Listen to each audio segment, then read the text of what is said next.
I wouldn't have known about the dead man if I hadn't walked into the kitchen at the exact moment my one and only lodger was about to warm up an eyeball in the wave cooker. Until that moment, I hadn't known I had a scream that could crack glass. I hadn't wondered if an eyeball would puff up and explode in a wave cooker like those animal-shaped marshmallows. And I hadn't realized my lodger, Agatha, call me Aggie, Crow, was that kind of crow. She seemed so normal, if you overlooked her timely payment of the rent each week, and the fact that she had taken up residence in the jumble 3 weeks ago and seemed to be enjoying herself. "You can't eat that!" I tried to sound firm, like a responsible human and business owner should. In truth, I sounded a wee bit hysterical, and I wished with all sincerity that I had walked into the kitchen 5 minutes later. Then again, since the kitchen was one of the common rooms in the main building, I could have walked in when Aggie was halfway through her lunch, which I'm sure would have been more distressing for at least one of us. "Why can't I eat it?" She looked at the eyeball rolling around in the small bowl that was now sitting on the counter. "Nobody else wants it. It's starting to get squishy, and the dead man doesn't need it." The words got me past the physical evidence. What dead man? "The one who doesn't need the eyeball." Little black feathers suddenly sprouted at her hairline, confirming the nature of my lodger. I was going to have to rework the rental agreement so that there was a space for unimportant bits of information like, say, species. "Where did you find the dead man?" "On the farm track that runs alongside Krabby Man's place."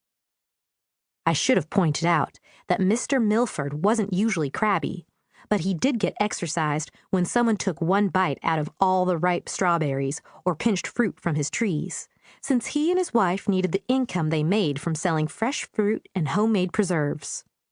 But there were other priorities. "Show me." I held up a hand. "Wait, and don't nibble." "But—" "You can't eat it. It could be evidence." Her dark eyes filled with reproach.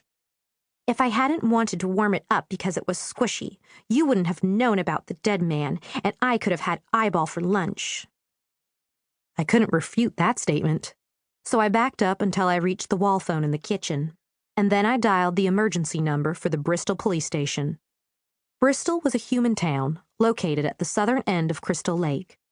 Sproing, the only human village near Lake Silence, was currently without its own police force, so Bristol had drawn the short straw and had to respond to any of our calls for help.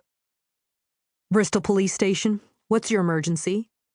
"This is Vicki DeVine at the Jumble in Sproing. One of my lodgers found a dead man." Okay, Aggie was my only lodger, but there was no reason to advertise that, right? I started counting and reached 7 before the dispatcher said, "Did you see the body?" "No, but my lodger did." "How do you know the body is dead?" "I'm looking at an eyeball that used to be attached to the body." This time, I counted to 8. "We'll send someone." The words were slow in coming, but at least they were said and would be officially noted somewhere. I didn't blame the dispatcher for hesitating to send someone to Sproing. After all, the police officer we'd had before last year's great predation had been eaten, and a couple of officers who had answered calls since then had provoked something in the wild country and never made it back to their station. But I resented that I could feel her blaming me for whatever the police were going to find.